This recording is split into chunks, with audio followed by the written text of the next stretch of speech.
On nous demande souvent quelle est la différence entre un piano de scène et un piano portable.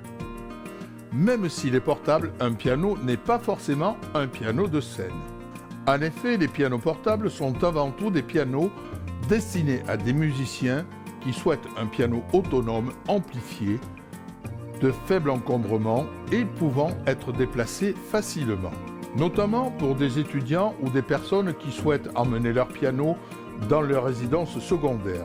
Étant amplifié, le constructeur a réalisé des réglages optimaux pour faire sonner au mieux le piano sur son amplification interne. Les principales marques de pianos portables sur le marché sont Roland, Korg, Yamaha, Kawai, etc. Ils se situent dans des fourchettes de 500 à près de 2000 €. Les pianos de scène répondent à d'autres exigences.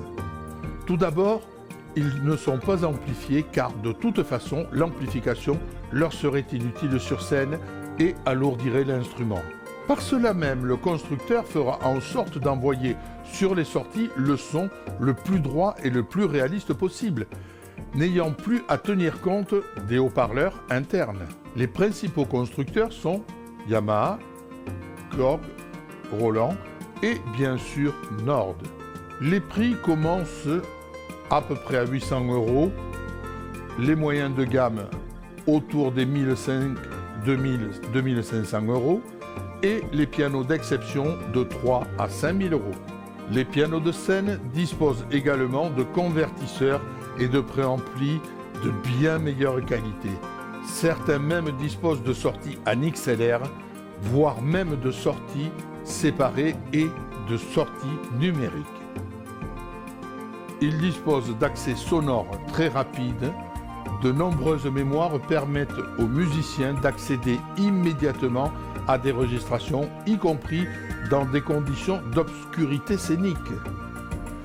Si tous les pianos portables ont, par souci d'économie de fabrication, une alimentation externe, il n'en est pas de même dès les moyens de gamme pour les pianos de scène qui, eux, disposent d'une véritable alimentation secteur interne.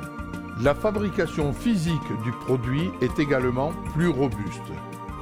Les pianos de scène disposent d'un plus grand nombre de sonorités nécessaires aux musiciens de scène ou de studio, alors que les pianos portables sont plus limités car il s'agit souvent de pianos destinés à l'étude. Aujourd'hui, il y a deux méthodes pour générer les sons d'un piano: l'échantillonnage et la modélisation.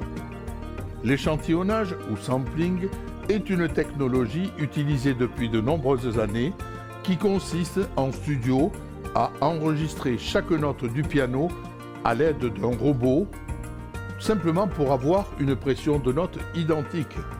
En fait, c'est une sorte de Polaroid à son. Cette technologie a malgré tout des limites, notamment au niveau des bouclages, des résonances sympathiques, du passage des couches qui restent audibles.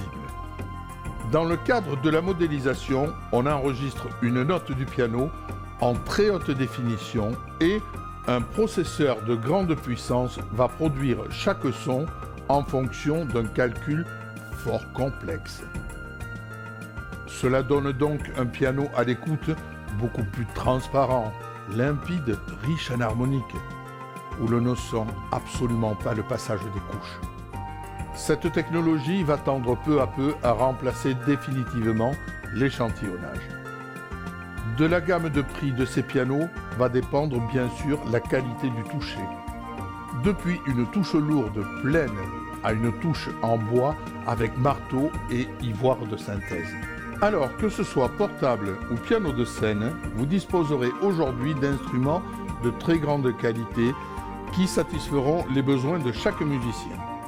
Un instrument numérique ne remplacera certes jamais une grande lutherie de concert, mais dans tous les cas, il vaudra mieux qu'un piano acoustique de bas de gamme. D'ailleurs, la raison d'être du numérique est de rendre les choses accessibles à tous. Tout le monde ne pouvant avoir la chance d'avoir une montre mécanique suisse, il est heureux que l'on puisse malgré tout avoir tous l'heure grâce à une montre numérique. La musique doit vraiment être accessible à tous.